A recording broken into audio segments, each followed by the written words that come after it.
in my mouth. No, wait. Don't go live yet. Hey guys, it's Tim, and this What? is Pro Wrestling Unlimited. As we're here with the Smackdown live review and Nick's review of the taco in his mouth. Nick, Son of a bitch. what's going on? Hold on, I'm eating. I counted you down. Anyways, let's see who's in the chat as Nick finishes his taco. We've got Derek Bocek, Oh, Dash, God. El Skeleto, Teddy25, Raging Red, Psycho Dad Jesse, Jamore Peoples, All right. Dietrix42, the Dark Society, I had shoved an entire fucking soft taco into my mouth that I made. Kenny Anyway. Omega, Nicole Paulus. What is going on, everybody? Yeah, we're going to be a little earlier from now on. Yeah, should we just announce that these are probably going to be the new set times for SmackDown Live and More Raw closer reviews? more closer to like 8 p.m. instead of 9. So roughly about an hour earlier. Tonight we were just able to go even earlier than. So expect us a little bit early for these Mondays and Tuesdays shows and Wednesdays. The same time, most likely. Usually will be 9 o'clock if there's ever a change. It's why we have the Twitter on screen. Sir. So We also Oh. we have the text line open. yes, I forgot to put that in the new thumbnail. I got the number in the chat. Yeah, you can go ahead and text in your thoughts on Raw and SmackDown this week, or just SmackDown actually, just SmackDown. It says to call into the show. Hold on, I'm trying to figure out what the right one is. Is it text? Is it die? Who knows? But this is the SmackDown There we Live go. review for August 7, 2018. The text line is 510-906-1341. That's 510-906-1341. I'm excited to hear from you guys. It was a decent Are you episode. sure you're excited for the text line? Dude, you know what? I don't know who's making these memes of me in the text line, but just get a little bit better at it.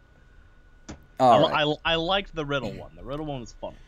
SmackDown Live kicks off, and Randy Orton comes down to the ring. He recapped the brutal beatdown he gave Jeff Hardy last week. Orton asked the fans if they still believe in Jeff Hardy. Yeah. He vowed to end the careers of any superstar that the fans put on a pedestal. He said that he's going to be so violent that the fans will actually want to change the channel. They won't, though, because fans still believe in superheroes, and they think that the superhero will overcome the villain. He said that he's a 13-time world champion, and fans still don't respect him, even though he's got more championships than most. The crowd actually cheered when he said that. He promised again to erase all of the superstars they put on a pedestal. He said that the only 3 letters that should ever matter are R-K-O. Very short, very effective, very to the point. Absolutely, absolutely. In the back, we got The Bar preparing for their upcoming match against The New Day. And then we see Charlotte Flair and Becky Lynch. And they're talking at first. And Flair's like, I apologize if I upset you for making my way into the SmackDown Live Women's Championship match at SummerSlam. And Lynch was like, I was disappointed at first because I wanted Carmella all to myself. But I know you're just trying to get an opportunity, and it's just another obstacle I have to overcome. Flair says she wanted to make sure that they're all good for their tag team match later. Lynch said for sure they're good because they're not Bayley and Sasha. So that's kind of planting the seeds of a tag team division, I think. Am I wrong? I think so. Am I wrong to think that that's absolutely a seed planter? Right? I don't know. I can really see them going to Evolution. And Evolution. If they're cross-branded women's tag titles, it be this team of how Paige likes to call them Woo Fire. That's bad. That's really bad. And the Boston Hug Connection. That's what Paige put in her tweet yesterday. Woo Fire. I want to know what they were. I want to know what they were called on the stuff that Sean sends us. I wonder if they had a name. I don't think so. I wonder if they had a name. So one thing I do want to say though is, if the women's tag title comes, they would have to be cross-promotional. It has to be. There's not enough women on either brand. There's barely enough women on either brand to have a title feud and then maybe one other feud. You know what I really want? And it doesn't even have to do with the women, just in general. What? I really, really want another television title. Why though? I mean, you've already got what is the television title other than a name for the title? You've already got the IC in the US. Because it's a title that you could defend. It was a free title you could defend on television that doesn't hold that much weight, where it doesn't really matter if it changes hands. But in WCW, their TV title was basically their IC title. But yeah, because they couldn't call it an IC title. New Japan calls it the Intercontinental Championship. Right, but WCW probably didn't want to do that. Then they'd be copying two fucking promotions. Yeah. I don't know. The Intercontinental Championship, I don't even think was around at that time. No, it wasn't. With New Japan, no. Anyways, getting back to SmackDown. Mm-hmm. So Becky comes out first. Then Charlotte comes out. Carmella came out before all of them, though, to join commentary. And before the match, the Iconics come out, and they start making fun of Flair and Lynch. They claimed that, they're like, let's do word association.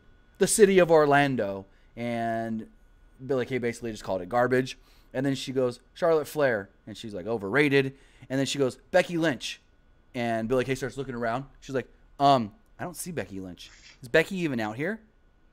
And then they both look at her and they go, oh, I know where Becky is. And as they're saying this, the crowd, as loud as they can, boring,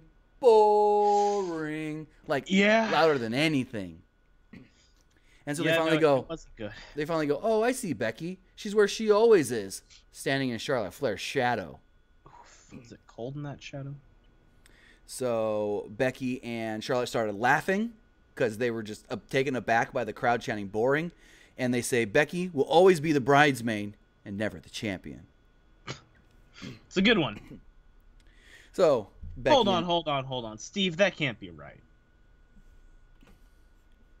That can't be right, Steve. No fucking way. Thank you, Chris McNutt, for the $5. Hey, Nick and Tim, I want your opinion. Will Alexa Bliss and Carmella retain their women's championships titles after SummerSlam and go to Evolution? I got a feeling no. No? Got a feeling we're going to see Ronda and Charlotte. Hey, Nick. Is it true? It's true. He won a tournament. No! And he beat Yano. What? Steve, you get the fuck out. That is such an unimportant fact. Okada, Steve, how do you know that? And Yano to become the first IWGP IC champion in Steve, why do you 2012. know that? So yeah, that is correct. Fuck. Thank you, Steve. He beat two of the top 4 guys right now in New Japan. What the fuck? Mind blown. Anyways. Steve, you just ruined my night. I knew the title came around in like 2011, 2012, but I never knew who the first champion was. It was MVP. Steve. All right. So back to SmackDown. Steve. Becky and Charlotte had control early as they isolated Billie Kay on their side of the ring. Flair hit a plancha to the floor and took out both of the heels. Flair and Billie Kay nailed each other with big boots at the same time. Becky Lynch locked on the disarm her on Peyton Royce, but Billie Kay broke it up. Flair then tagged herself in and hit a moonsault on both Iconics. Flair applied the figure 8 on Peyton Royce, where she did tap out. Lynch didn't seem happy of the blind tag from Charlotte, as maybe they are more like Sasha and Bayley than they think. Kristen McNutt with $2 Super Chat donation. Becky Lynch is turning heel at SummerSlam. Maybe. I can see Charlotte over Becky, though. Yeah, I can see Charlotte over Becky. I was going to say, are you there or are you still recovering from that? I'm just mad at Steve. Mad at Steve. So Renee Young then tries to interview the New Day. She mentioned the social media was raving about their commentary last week. What were they? Were they really fucking raving about it? Was anybody raving? Well, yes, but not in a good way. So they said that they have something different tonight, and they asked Renee to leave. So Kofi puts on his blonde wig and a jacket, and he starts talking. He's like, "Hello, my name is Kramer Kingman, and I'm here to interview the New Day about their match with The Bar." The crowd seemed into it, but I thought it was just corny and cheesy. More corny and cheesy than the New Day normally are. Man, you know what that really reminded me of, and I want them to bring it back? Southpaw Regional Wrestling? Yeah, Southpaw Regional Wrestling. Do it for Dewey. I have a pin from there. Huh? I have a pin, like a lapel pin. Screw it. I got AJ Styles Malibu Owls used car lot hat. Yeah, didn't you get that for like $2? Yep, sir. Derek Bocek says, "Hey, can't stay tonight, but can I get a shout out?" No, you can't get a shout out, Derek. I wonder if people understand what I mean when I say that. So then we get a video that they actually played an hour before SmackDown. We'll post it an hour before SmackDown on social media. It was The Miz. He said he was, quote unquote, on the set of Miz and Mrs. And he goes on to say that I have said no to Daniel Bryan previously. But after a weekend of negotiating with Paige, I've come to the realization that I will take on Daniel Bryan at SummerSlam. My whole thing was, why did they announce this on social media before SmackDown? And then they were hyping all weekend Miz's big SummerSlam announcement. And this is what the SummerSlam announcement was, that he would take on Daniel Bryan. But it felt flat to me at first because they had already said this on social media. Now, the promo Miz cut was good, but it was just like, I don't know. So, yeah, it was just weird. It just felt awkward. Byron Saxton then says that he's got an exclusive interview with The Miz later on tonight, and Corey Graves was taken aback. He was appalled, thinking that Byron can get the A-list interview over him. We then see Charlotte and Becky in the back. They were celebrating in victory. Lynch did note that tonight was a tag team match, but in 2 weeks, it's every woman for herself. WWE Champion AJ Styles then comes out to address what Samoa Joe said last week about his family. He noted that Joe made it personal when talking about his wife and children. Made it personal. And he promised to be one of the greatest WWE superstars of all time for his family. He said, real men make sacrifices to support their families. Yes, I've missed family events. I've missed the Little League games. I've been on the road more than I've been home. But that's a sacrifice you make as a parent. That would suck, man. Yeah. He said that his wife is, yes, basically a single parent because he's not there much, but that's part of the sacrifice, the job he has, and the lifestyle that he can provide. He then admits that he wants to be there more for his children. He said that he was upset with what Joe said because Joe doesn't only know his wife, but he also knows AJ's children. He said, you threw away a decade-long friendship because you mentioned my family. He said, when we used to share a grungy, run-down apartment together, you've thrown that all away. He promised that Joe would not be walking out of SummerSlam the champion because he'd be lucky to even walk out at all. God, Joe's promos are just... They then showed Joe afterwards, and he was just laughing in the back. It's just something to marvel at, man. I mean, AJ cut a great AJ's also a promo. Great promo when he's not saying, "Oh, Hickey Yokel fucked my sister in the backyard. I'm from Alabama or Georgia, whatever." When they don't make him play up the fucking accent and the whole stereotype of I'm a country boy, strong man, lift things, meat. It's like when he cuts a good especially when he's working a guy like Samoa Joe, who he has all that history with, you know something good's gonna fucking come out of that, and I love that. So backstage, we see Rusev with Lana. He said, you were right. I should have been with you last week. I should have been in your corner. And English then approaches, and he tried to apologize. Said, I'm sorry for everything I've done to you guys and costing you guys matches and opportunities. And they said, we accept your apology, but we better not see you come down to the ring. You stay back here tonight. So we get Zelina Vega versus Lana in a rematch from last week. This time, Rusev was at ringside. Lana was controlled early, but Vega took over and slowed down the pace. Lana fought back for a close near fall after a suplex. Almas then distracted Lana, and Vega regained control. Rusev went after Almas and destroyed him basically at ringside.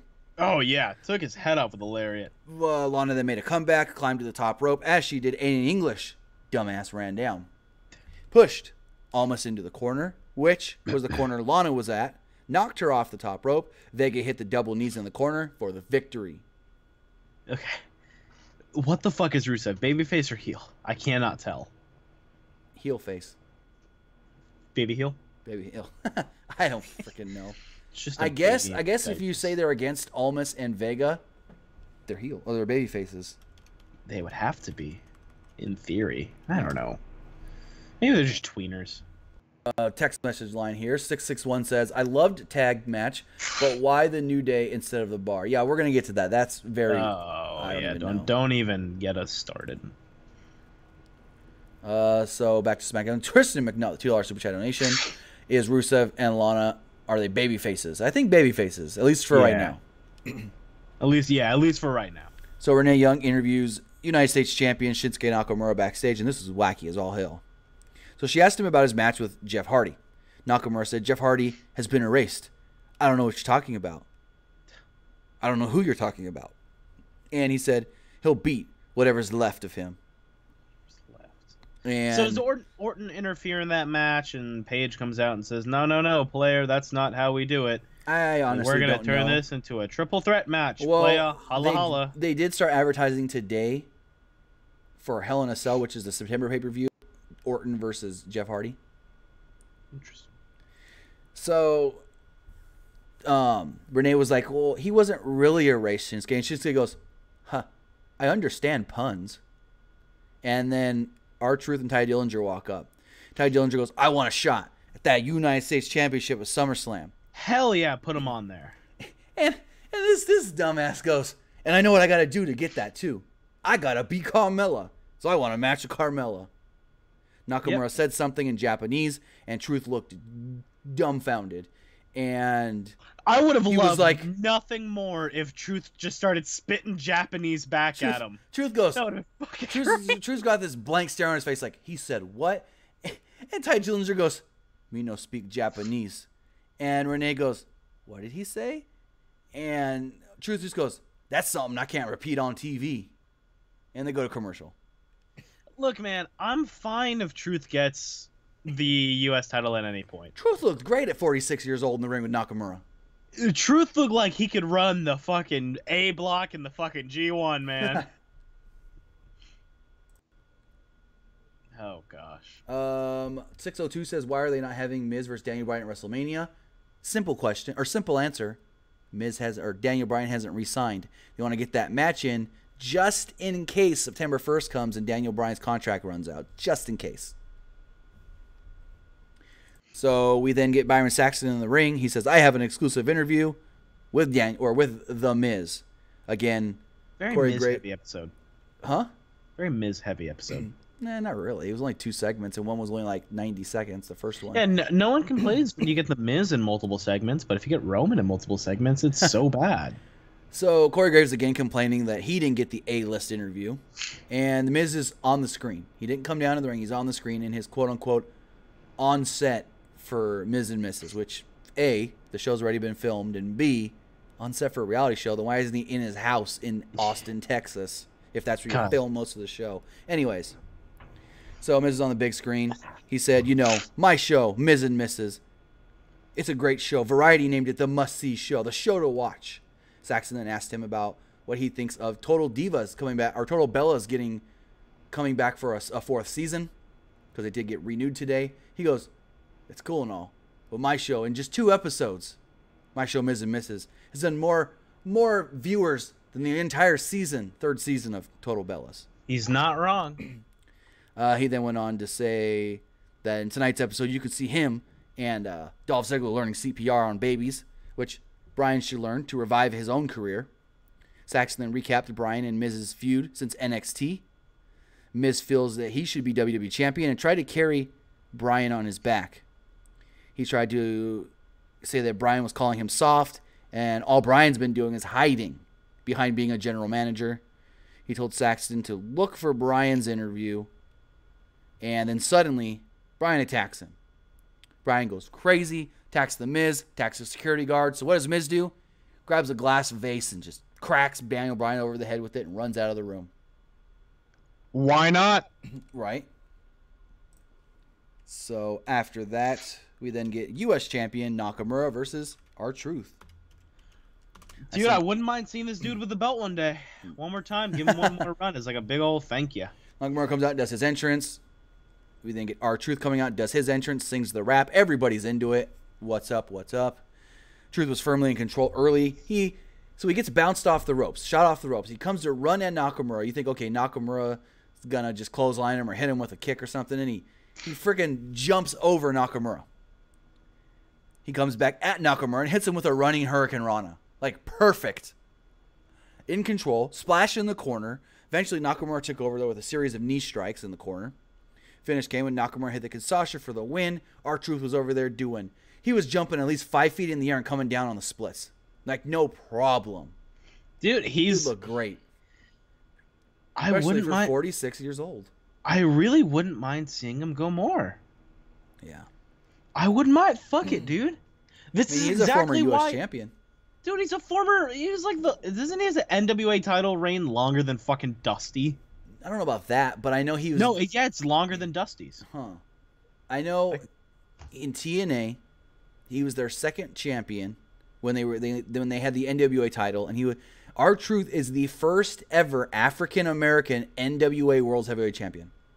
Just think about that. Yeah, that's fucking awesome, dude. So let me get a promo of the Bludgeon Brothers. They were just like, the tournament ends tonight. One team may think they're winners, but they're really not, because come SummerSlam, we're going to bring the violence to them, and there's no one that can beat us. So then, we get a squash match. Bludgeon Brothers versus, I guess they called them 3SK. 3SK. And basically, they dominated these guys, destroyed them, hit them with a powerbomb clothesline combo for the victory. Yeah, maybe that was it. Big whoop. So we got the finals of the SmackDown Live Tag Team Championship. Well, not championship, number one contendership tournament. And this was the main event, right? Yes, this was the main event. Just making sure people knew like where we were. Yeah, main event of SmackDown. The New Day against the Bar. Now, look, a spoiler alert, New Day wins. I don't know why they fucking won. They should have given that to the Bar. That should have been the Bar's. Someone in the chat line, 908, says, why did Kofi do the backstage promo with Woods and E hyping them up for the match when he was just in the match himself anyways? Very confused. Exactly. 817 says Maurice and Brie Bella should interfere on behalf of their husbands at SummerSlam. Nah, be dumb. 646 says WWE sleeping on R-Truth. Yeah, they really are.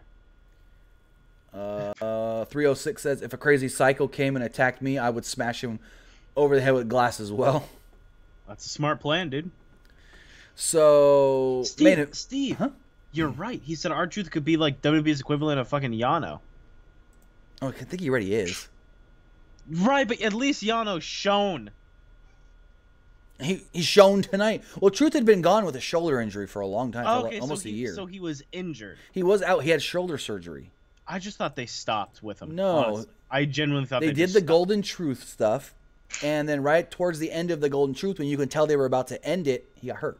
He had I don't think he got hurt. I think it was a nagging injury that he eventually just got fixed up. Right.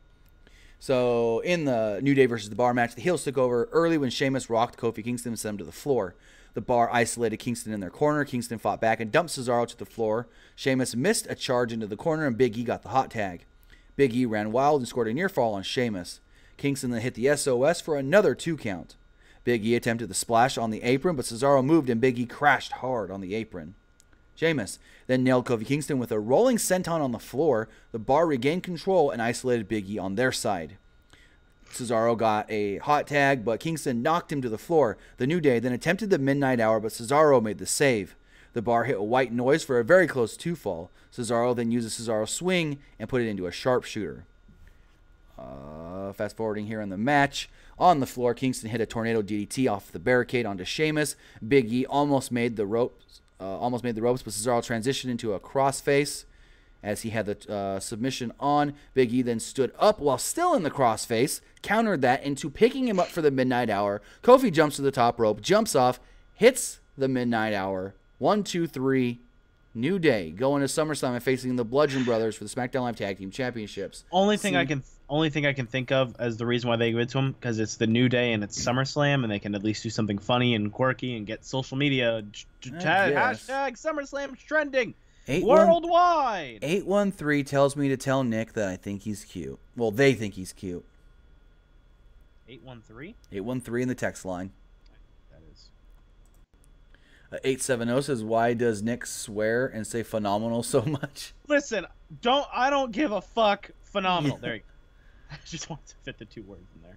Like best as I can. Yeah, the only thing I can think of is they would give it to the New Day, because it's like, oh, SummerSlam, they did something quirky, trending worldwide. Ho-ho, we're trending. Ho-ho, Michael Cole trending.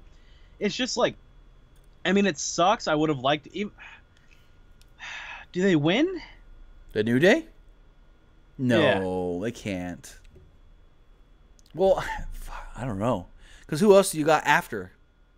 At least if you beat the Bludgeon Brothers with the New Day, then the New Day can defend against the Usos again. They can defend against the Bar again. But what other tag team do you have on SmackDown? Sanity. Oh, yeah, Sanity. They've already been beat like 3 times. That's depressing, isn't it? Yeah. Hold on. Let me look at the SmackDown roster really quickly before we wrap it up here. SmackDown Live roster. Remember, SmackDown's always been the land of makeshift tag teams. Let's make a tag team match, playa. And I stand by that wholeheartedly. All right, let's see. SmackDown roster. Who do we have as far as tag teams go? I mean, you got Aiden English and Rusev if they stick together. Oh, yeah, Aiden English? Yeah, big fan. Aiden English and Rusev. I think it's funny that Jericho's still listed on the SmackDown roster. That is interesting. I mean, Team Hell No if Mayor Kane wants to come back. But they already lost to the Bludgeon Brothers, so. Exactly, yeah. I don't think so. $5 for Chris McNutt. Hey, Tim and Nick. Will y'all be doing a podcast for All In or SummerSlam? SummerSlam for sure, All In most likely. I mean, what will we do it on, like predictions? Well, I mean, a post. Oh, yeah, post-show? Yeah, for sure. We'll do a post-show about All In. Why not? I should be watching All In. I'm pretty sure I'm going to get it. September 1st? Yeah. Yeah, those are literally the only tag teams you have. The New Day, The Bar, Sanity, The Usos, Bludgeon Brothers. I guess you could say Ty Dillinger and R-Truth and Rusev Day. So there's 7 tag teams, and the Bludgeon Brothers have beaten almost all of them. 3 of them. Someone from the 813 asked if I'm single. No. But that was SmackDown Live. That was SmackDown Live for August 7th, 2018. I want to thank all of you lovely people for tuning in to this 2-hour early show. Hour and a half. Nick, your voice is fucking cool. Thanks, man. Someone from the 649. Never heard of that area code before. But you can follow me on Twitter at PWU_Armstrong. Follow us on Twitter at PWUnlimited. Facebook at Facebook.com/ProWrestlingULTD. Right here on YouTube. Check out our friends over at Fightful. They do a whole bunch of stuff. They just hit 10,000 subs. Go show them some love at Fightful Online. They got all your MMA, pro wrestling, and boxing news. That's all you need, baby. 646. That's Turks and Caicos Islands. Where the fuck is that? I don't know. Not on the continental United States. That's really weird, man. Tim, where can they find you? You can find me on Twitch and Twitter at TimmyBuddy. So with that, keep it locked right here at Pro Wrestling Unlimited, as we will be live tomorrow night, roughly about 9 p.m. Pacific, for the PW Unlimited podcast. And I want to preface now, there will be Mae Young Classic spoilers. I want to let you guys know that now. Also, spoilers. At 7 p.m. Pacific, 7 p.m. Eastern, 4 p.m. Pacific tomorrow on the WWE Twitter, Facebook, and YouTube channels, they will be doing the Mae Young Classic Parade of Champions, where you can see all 32 women get introduced in front of the crowd before they do start the tapings. So that's something pretty cool. Yeah, it is pretty neat. Check out. Yeah, definitely. So go enjoy that, guys. Enjoy the rest of your nights, and we'll see you guys tomorrow. Have a good one. Don't forget to watch G1 tonight. Oomph.